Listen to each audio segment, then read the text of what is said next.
Hello ஆஸ்பரண்ட்ஸ், இந்த வீடியோவில் நம்ம என்ன பார்க்க போகிறோம் அப்படின்னா 7ஆம் வகுப்பில் இருக்கிற 3ஆம் பருவம் புத்தகத்தில் இயல் 3ல் இருக்கிற செய்யுள் பகுதி பார்க்க போகிறோம். மழைப்பொழிவு அப்படின்னு சொல்லிட்டு நம்மளுக்கு தலைப்பு கொடுத்துருக்காங்க. நுழையும் முன் என்ன கொடுத்துருக்காங்கன்னு பார்க்கலாம். உலக மக்கள் பார்த்தீங்கன்னா ஜாதி, மதம், மொழி முதலியவற்றால் என்னன்னா எல்லாரும் பிரிஞ்சிருக்காங்க அப்படின்னு சொல்கிறாங்க.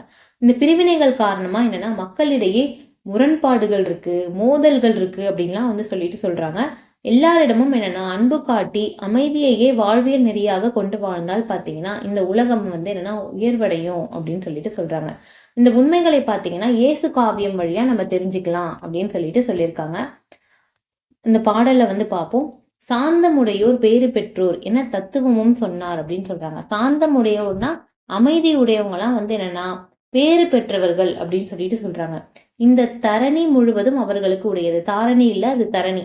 இந்த தரணினா அந்த உலகம் முழுவதும் அவர்களுக்கு தான் உரியது அப்படின்னு சொல்றாங்க. தலைவர்கள் அவர் என்றார். அவர்கள் சிறந்த தலைவர்களா இருக்க தகுதியானவர்கள் அப்படின்னு சொல்லிட்டு சொல்லியிருக்காங்க. சாந்தம் உடையவர்களுக்கு அவ்வளோ ஒரு பெருமை இருக்கு அப்படின்னு சொல்றாங்க. மாந்தரின் வாழ்வில் தேவைப்படுவது என்னது? சாந்தம், அமைதி தான் அப்படின்னு சொல்றாங்க. மக்களோட வாழ்க்கையில எது ரொம்ப தேவை அப்படின்னா அமைதி அப்படின்னு சொல்றாங்க. அது மண்ணையும் ஆளும் விண்ணையும் ஆளும் மகத்துவம் பார் என்றார். பொறுமை உடையவர்கள் பார்த்தீங்கன்னா மண்ணையும் விண்ணையும் ஆட்சி செய்வாங்க அப்படின்னு சொல்லிட்டு சொல்றாங்க. அந்த அளவு பெருமை உடையவர்கள் அப்படின்னு சொல்றாங்க. ஜாதிகளாலும் பேதங்களாலும் தள்ளாடுற உலகம் உலகமா இது இருக்கு. அது தர்மம் ஒன்றை நம்பிய பிறகே அடங்கிவிடும் கலகம். இந்த உலகம் பாத்தீங்கன்னா ஜாதிகளாலும் பேதங்களாலும் என்னன்னா தடுமாறிட்டே இருக்கு அப்படின்னு சொல்றாங்க. உலகம்னா உலகத்துல இருக்க மக்கள் தடுமாறிட்டே இருக்கும். அது தர்மம் அப்படின்ற ஒரு விஷயத்தை நம்பிய பிறகே என்ன ஆகும் அப்படின்னா கலகம்லாம் அடங்கிடும் அப்படின்னு சொல்லிட்டு சொல்றாங்க. ஓதும் பொருளாதாரம் தனிலும் உன்னத அறம் வேண்டும். ஓதும் பொருளாதாரமாவே ஆனாலும் அதாவது பொருள் ஈட்டணும் அப்படின்னு போனாலும் அங்கேயும் பாத்தீங்கன்னா அற வழியை தான் பின்பற்றணும் அப்படின்னு சொல்றாங்க. அதனாலதான் உன்னத அந்த அறம் வேண்டும் அப்படின்னு சொல்றாங்க.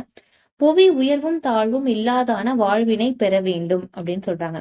இந்த உலகத்துல பாத்தீங்கன்னா ஏற்றத்தாழ்வு இல்லாத ஒரு வாழ்க்கையை நம்ம அடையணும் அப்படின்னு சொல்லிட்டு சொல்றாங்க. அடுத்தது இரக்கமுடையோர் பேறு பெற்றோர். ஏன்னா இயேசு பிரான் சொல்லியிருக்காரு. அவர் ஏன் என்னன்னா இப்படி சொன்னாரு பாத்தீங்கன்னா, அவர் இரக்கம் காட்டி இரக்கத்தை பெறுவர், இதுதான் பரிசு என்றார் அப்படின்னு சொல்றாங்க. ஏன் இரக்கத்தை காட்டி இரக்கத்தை பெறுவர்னா என்னன்னா, அவங்க மத்தவங்களுக்கு எல்லாம் என்னன்னா இரக்கம் காட்டுறாங்கல்ல, மத்த உயிரினங்களுக்கு எல்லாம் இரக்கம் காட்டுறாங்க. அதனால என்ன பண்ணுவாங்க, கடவுள் அவங்க மேல இரக்கம் காட்டுவாங்க அப்படின்னு சொல்றாங்க. ஆனா இரக்கமுடையவங்க பேறு பெற்றவங்க அப்படின்னு சொல்லிட்டு இயேசு பிரான் சொல்லியிருக்காரு. வாயும் வயிறும் ஆசையில் விழுந்தால் வாழ்க்கை பாலைவனமாயிடும். நம்ம வாயும் வயிறும் பாத்தீங்கன்னா ஆசையில விழுந்துருச்சு அப்படின்னா, மனிதன் ஆசையில விழுந்துட்டாங்கன்னா அவ்வளவுதான், அவங்க வாழ்க்கையே பாலைவனமா ஆகி பயனற்று போயிடும் அப்படின்னு சொல்றாங்க. ஆனா அவன் நல்ல உள்ளத்தோட வாழ்ந்து வந்தான் அப்படின்னா அவன் வாழ்க்கை சோலைவனமா மாறிடும். சோலைவனம்னா மலர்ச்சோலையா மாறிடும் அப்படின்னு சொல்றாங்க. தம்மையும் வாட்டி பிறரையும் வாட்டும் சண்டை சச்சரவு. சண்டை சச்சரவு பண்ணிக்கிட்டோம் அப்படின்னா, எப்பதான் சண்டை போட்டோம்னா அது நம்மளையே நம்ம வாட்டிப்போம், பிறரையும் வாட்டுவோம் அப்படின்னு சொல்றாங்க. தம்மையும் வாட்டி பிறரையும் வாட்டும் சண்டை சச்சரவு இருக்கும். தினம் தன்னாடு என்றும் பிறநாடு என்றும் பேசும் பொய்யுறவு அப்படின்னு சொல்லியிருக்காங்க. தினமும் என்னன்னா நம்ம நாடு ஓ நாடு அப்படின்னு சொல்லிட்டு பேசிட்டு இருக்கோம். இது ஒரு பொய்யுறவா இருக்கு அப்படின்னு சொல்றாங்க. அவர்கள் என்னன்னா தன்னுடைய நாடு பிறருடைய நாடு அப்படின்னே பேசிட்டு என்ன பண்றாங்களா மனிதர்கள், உண்மை இல்லாதவ ஒரு உறவாவே போயிடுறாங்க அப்படின்னு சொல்லிட்டு சொல்றாங்க. இது பொய்யான ஒரு உறவா இருக்கு அப்படின்னு சொல்றாரு. இமைக்கும் பொழுதில் 1000 போட்டி எத்தனை வீண் கனவு. ஒரு கண் இமைக்கிற நேரத்துக்குள்ள 1000 போட்டி இருக்கு. பயனற்ற வீண் கனவுகள் தான் என்னன்னா நமக்கு தோன்றுது அப்படின்னு சொல்றாங்க. தினம் இவை இல்லாத அமைதிகள் செய்தால் இதயம் மலையளவு அப்படின்னு சொல்றாங்க. இவை இல்லாமல் அமைதியாக வாழ்ந்தால் இதயம் என்னன்னா மலையளவு உயர்ந்ததாக மாறும் அப்படின்னு சொல்லிட்டு சொல்லியிருக்காங்க. இந்த இயேசு காவியம் எழுதினவர் யாருன்னா கண்ணதாசன் அவர்கள் எழுதியிருக்காரு. அதுல இருந்து பாடல் தான் நம்மளுக்கு கொடுத்திருக்காங்க. அடுத்தது சொல்லும் பொருளும் பார்க்கலாம். சாந்தம்னா என்னது? அமைதி அப்படின்னு சொல்லிட்டு அர்த்தம். தரணி அப்படின்னா உலகம், தாரணி இல்ல. மகத்துவம்னா என்னது? சிறப்பு அப்படின்னு சொல்லியிருக்காங்க. தத்துவம்னா உண்மை. பேதங்கள்னா என்னது? வேறுபாடுகள் அப்படின்னு சொல்லியிருக்காங்க. இரக்கம்னா என்னது? கருணை அப்படின்னு சொல்லிட்டு சொல்லியிருக்காங்க. அடுத்து நம்ம பாடலோட பொருளை பார்க்கலாம். தம் சீடர்களுக்கு அறிவுரை கூற எண்ணிய இயேசுநாதர் என்ன பண்றாருன்னா ஒரு குன்றின் மேல ஏறி நின்று என்னன்னா பேச ஆரம்பிக்கிறாரு. என்ன சொல்றாரு அப்படின்னு சொல்லிட்டு பாருங்க. சாந்தம் என்னும் அமைதியான பண்பு கொண்டவர்கள் வந்து என்னன்னா பேறு பெற்றவர்கள் அப்படின்னு சொல்றாரு. இந்த உலகம் முழுவதும் அவர்களுக்கு தான் உரியது அப்படின்னு சொல்றாரு. அவர்கள் தான் தலைவர்கள் அப்படின்னு வந்து சொல்றாரு. என்ற உண்மையை வந்து இயேசுநாதர் சொல்றாரு. மனித வாழ்க்கையில் தேவைப்படுவது என்னன்னா பொறுமை. அது மண்ணையும் விண்ணையும் ஆட்சி செய்யும் பெருமையுடையது அப்படின்னு சொல்லிட்டும் சொல்றாரு. இவ்வுலகம் பாத்தீங்கன்னா ஜாதிகளாலும் அப்புறம் பேதங்கள்னா கருத்து வேறுபாடுகள் இதனால வந்து நிறைந்திருக்கு அப்படின்னு சொல்றாரு. இந்த உலகத்துல இருக்க மனிதர்கள்லாம் அப்படி இருக்காங்க. அறம் என்ற ஒன்றனை நம்பிய பிறகு பாத்தீங்கன்னா சண்டைகள் எல்லாம் நீங்கி உலகமே அமைதியாயிடும் அப்படின்னு சொல்றாரு. பொருள் ஈட்டுவதிலும் அறவழியை வந்து பின்பற்றி தான் வந்து பொருள் ஈட்டணும் அப்படின்னு சொல்றாரு. தீய வழியில பின்பற்றி பொருள் ஈட்டக்கூடாது. இவ்வுலகம் பாத்தீங்கன்னா ஏற்றத்தாழ்வு இல்லாத ஒரு வாழ்வை வந்து பெறணும் அப்படின்னு சொல்லிட்டு சொல்றாரு. இரக்கமுடையவர் தான் வந்து பேறு பெற்றவர் அப்படின்னு சொல்லிட்டு சொல்றாரு. அவர்கள் வந்து என்னன்னா பிற உயிர்கள் மீது வந்து இரக்கம் காட்டி இறைவனுடைய இரக்கத்தை பெறுவாங்க அப்படின்னு வந்து சொல்றாரு. இதுதான் வந்து என்னன்னா அவர்களுக்கான பரிசு. மனிதன் ஆசையில் விழுந்துட்டா வந்து அவனுடைய வாழ்வு வந்து பாலைவனம் போல பயனற்றதா போயிடும் அப்படின்னு வந்து சொல்றாரு. அவன் நல்ல உள்ளத்தோடு வாழ்ந்தாதான் அவன் வாழ்க்கை பாத்தீங்கன்னா மலர்ச்சோலையா வந்து இருக்கும் அப்படின்னு வந்து சொல்றாரு. மனிதர்கள் வந்து சண்டை சச்சரவு வந்து பண்ணிக்கிட்டு அவங்களும் கஷ்டப்பட்டு பிறரையும் கஷ்டப்படுத்துறாங்க. அந்த மாதிரி இல்லாம இருக்கணும் அப்படின்னு சொல்றாரு. மேலும் அவர்கள் பாத்தீங்கன்னா தன்னுடைய நாடு பிறரோட நாடு என்று பேசி உண்மை இல்லாத ஒரு உறவுகளா வந்து வாழ்றாங்க அப்படின்னு வந்து சொல்றாரு. கண்ணிமைக்கும் நேரத்துக்குள்ள வந்து என்னன்னா 1000 போட்டிகள் வந்து நமக்குள்ள இருக்கு. பயனற்ற கனவுகள் வந்து நமக்கு இருக்கு. இவை எல்லாம் இல்லாம அமைதியா நம்ம வாழ்ந்தா இதயம் மலையளவு உயர்ந்ததாக மாறும் அப்படின்னு சொல்லிட்டு சொல்றாரு. நூல்வெளி பாருங்க. கண்ணதாசன் தான் வந்து இந்த இயேசு காவியத்தை எழுதினவர். கவியரசு கண்ணதாசன். இவருடைய இயற்பெயர் பாத்தீங்கன்னா முத்தையா அப்படின்னு சொல்லியிருக்காங்க. இவர் கவியரசு அப்படின்னு சொல்லிட்டு சிறப்பு பெயரால அழைக்கப்படுகிறார். காவியங்கள், கவிதைகள், கட்டுரைகள், சிறுகதைகள், நாடகங்கள், புதினங்கள் போன்ற இலக்கிய வடிவங்கள்ல பல்வேறு நூல்கள் வந்து இவர் எழுதியிருக்காரு அப்படின்னு சொல்றாங்க. ஏராளமான திரைப்பட பாடல்களையும் இவர் எழுதியிருக்காரு. இவர் தமிழக அரசவை கவிஞரா வந்து இருந்திருக்காரு அப்படின்னு சொல்லிட்டு சொல்றாங்க. அடுத்து பாத்தீங்கன்னா இயேசுவின் வாழ்க்கை வரலாற்றையும் அவருடைய அறிவுரைகளையும் கூறும் நூல் பாத்தீங்கன்னா இயேசு காவியம் அப்படின்ற நூல். அவரோட வாழ்க்கை வரலாற்றையும் அவருடைய அறிவுரைகளையும் சொல்ற நூல் தான் இயேசு காவியம். இந்நூலில் உள்ள மலைப்பொழிவு அப்படின்ற பகுதியிலிருந்து சில பாடல்கள் இங்க எடுத்து தந்திருக்காங்க அப்படின்னு சொல்லிட்டு சொல்றாங்க. அடுத்த செய்யுள் பகுதி என்னன்னு சொல்லிட்டு பார்க்கலாம். அடுத்த செய்யுள் பகுதி என்னன்னு பாருங்க. தன்னை அறிதல் அப்படின்னு சொல்லிட்டு சொல்லியிருக்காங்க.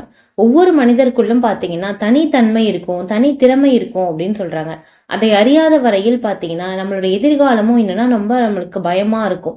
நம்ம என்ன பண்ண போறோம் அப்படின்னு சொல்லிட்டு நம்ம யாரு, நம்மளோட ஆற்றல் என்ன அப்படின்றத நம்ம உணர்ந்துக்கணும். அப்பதான் நம்ம வாழ்க்கை வந்து எளிதாகிடும் அப்படின்னு சொல்லிட்டு சொல்றாங்க.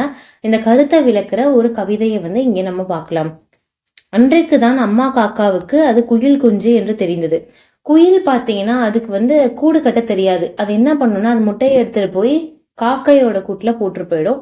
அது காக்கைக்கு அந்த குஞ்சு வெளில வந்து என்னன்னா காக்கை கூட்டிலே தான் வளரும். அப்படி வந்து என்னன்னா வளர்ந்த ஒரு குயில் குஞ்சு தான் வந்து என்னன்னா அதோட கதை தான் இது. அன்றைக்கு தான் பாத்தீங்கன்னா அந்த அம்மா காக்காவுக்கு தெரிஞ்சது அது காக்கை குஞ்சு இல்ல குயில் குஞ்சு அப்படின்னு சொல்லிட்டு. அன்னைக்குதான் வந்து தெரிஞ்சது. தெரிந்த பிறகு என்ன சொல்லுதுன்னா இனிமேல் வந்து நாம் சேர்ந்து வாழ முடியாது, நீ போயிடு அப்படின்னு வந்து சொல்லிடுச்சு. பாவம் குயில் குஞ்சு அது எங்க போகும், அதுக்கு வந்து ஒண்ணுமே தெரியாது. அது எப்படி வாழும் ஒண்ணுமே தெரியாது. பசிக்கு இறை தேட தெரியாது, எதுவுமே தெரியாது. இன்னும் எப்படி வாழ்றதுன்னே தெரியல. குயில் குஞ்சு ரொம்ப ரொம்ப கெஞ்சி கேட்டு பாக்குது. வந்து என்னன்னா நான் இங்கேயே இருந்துக்கிறேன் அப்படின்லாம் சொல்லி கேட்டு பாக்குது. பட் இருந்தாலும் அம்மா காக்கா கேட்கல. நீ வந்து கிளம்பி போ அப்படின்னு சொல்லிடுச்சான். குயில் குஞ்சால வந்து என்னன்னா அம்மா காக்கையே பிரிஞ்சு போக முடியல. அதனால அதுவும் அந்த மரத்திலேயே ஒரு பக்கமா வந்து என்னன்னா வாழ ஆரம்பிச்சுது அப்படின்னு சொல்லிட்டு சொல்றாங்க. அம்மா காக்கையை போல வந்து என்ன கான்னு கத்துறதுக்கு முயற்சி பண்ணுது என்று அழைக்க முயற்சி பண்ணுது. ஆனா அதுக்கு சரியா வந்து வரல. கான்னு கத்தவே வரல. அதற்கு கூடும் கட்ட தெரியாது. சின்ன பறவை தானே, குயிலுக்கு தான் கூடே கட்ட தெரியாது. கூடும் கட்ட தெரியல. கூடு கட்ட அதற்கு யாரும் சொல்லியும் வந்து தரல. அம்மாவும் இல்ல, அப்பாவும் இல்ல, தோழர்களும் இல்ல அப்படின்னு சொல்லி சொல்றாங்க. குளிர்ல நடுங்கிட்டே இருந்திருக்கு. மழையில ஒடுங்கி போய் வாழ்ந்திருக்கு. வெயில்ல காஞ்சி இருந்திருக்கு. இப்படி எல்லா பருவநிலையிலையும் வாழ்ந்துகிட்டு இருக்கு. அதற்கு பசிக்க ஆரம்பிச்சது. உடனே அதுவாவே இறை தேடி வந்து சாப்பிட ஆரம்பிச்சது. வாழ்க்கையே இதுக்கு கொஞ்சம் பழகிடுச்சு. கொஞ்சம் கொஞ்சமா அதுவே வந்து வாழறதுக்கு பழகிக்கிச்சு. ஒரு விடியல்ல பாத்தீங்கன்னா குயில் குஞ்சு கூ அப்படின்னு சொல்லிட்டு கூவ ஆரம்பிச்சது. அன்னைக்கு வந்து அதுக்கு தெரிஞ்சுக்கிச்சு நம்ம வந்து ஒரு காக்கா இல்லை, நம்ம ஒரு குயில் குஞ்சு அப்படின்னு சொல்லிட்டு அன்னைக்குதான் வந்து அது தெரிஞ்சுக்கிச்சான் அப்படின்னு சொல்லிட்டு சொல்லியிருக்காங்க. சே பிருந்தா அப்படின்றவங்க இந்த இந்த கவிதையை வந்து எழுதியிருக்காங்க. இது மூலயமா என்னன்னா, ஃபர்ஸ்ட் குயில் வந்து என்னன்னா தன்னை வேற ஒருவரா நினைச்சிட்டு இருந்தது, வேறொரு உயிரினமா நினைச்சிட்டு இருந்தது, காக்கை அப்படின்னு சொல்லிட்டு. அப்புறமா தான் அது குயில் அப்படின்னு சொல்லிட்டு தெரிஞ்சுக்குது. இது போலதான் நம்ம எல்லாம் நிறைய பேரும் நம்மளை யாருன்னு இன்னும் தெரியாமலே இருக்கோம். நம்மளை எப்படிப்பட்டவங்க அப்படின்னு சொல்லிட்டு நம்மள முதல்ல என்ன என்ன எப்படிப்பட்டவங்க, நம்மளால என்ன முடியும் அப்படின்றத நம்ம தெரிஞ்சுக்கிட்டாதான் நம்மளால அதை செய்ய முடியும் அப்படின்னு சொல்லிட்டு சொல்லியிருக்காங்க. அடுத்தது கவிதையோட உட்பொருள் பார்க்கலாம். குயில் ஒன்று காக்கையின் கூட்டில் வந்து முட்டையிடுது. முட்டையிலிருந்து வெளிவந்த குயில் குஞ்சு என்னன்னா தன்னை காக்கை குஞ்சாக எண்ணிக்கொண்டு காக்கையை போலவே வந்து கரைய முயல்கிறது அப்படின்னு சொல்றாங்க. காக்கையை போலவே காக்கான்னு கத்த ட்ரை பண்ணுது. தனியே சென்று வாழ ரொம்ப பயப்படுது. தான் குயில் என்பதையும் தன் குரல் இனிமையானது அப்படின்றதையும் உணர்ந்த பிறகு வந்து என்னன்னா தன்னம்பிக்கையோட வாழ தொடங்குது அப்படின்னு சொல்றாங்க. நாமும் என்னதான் நமது ஆற்றலை உணர்ந்து கொண்டால் வாழ்வில் சாதனைகளை புரியலாம் அப்படின்றதுதான் இந்த கவிதையோட உட்பொருள் அப்படின்னு சொல்லியிருக்காங்க. நூல்வெளி என்னன்னு பார்ப்போம். சே பிருந்தா அப்படின்றவர் பெண் கவிஞர்களுள் ஒருவர். மழை பற்றிய பகிர்தல்கள், வீடு முழுக்க வானம், மகளுக்கு சொன்ன கதை. இவர் கவிதை நூல்கள் எல்லாம் பாருங்க. மழை பற்றிய பகிர்தல்கள், வீடு முழுக்க வானம், மகளுக்கு சொன்ன கதை, இந்த புத்தகங்கள்லாம் வந்து எழுதியிருக்காங்க. இந்த கவிதை நூல்கள்லாம். இந்த கவிதை பார்த்தீங்கன்னா மகளுக்கு சொன்ன கதை அப்படின்ற நூல்ல இருந்து எடுத்து வந்து என்னன்னா பாடப்பகுதியில தந்திருக்காங்க அப்படின்னு சொல்றாங்க. ஓகே, இதோட இந்த வீடியோ முடியுது. நெக்ஸ்ட் வீடியோவில் பார்ப்போம். தேங்க்யூ.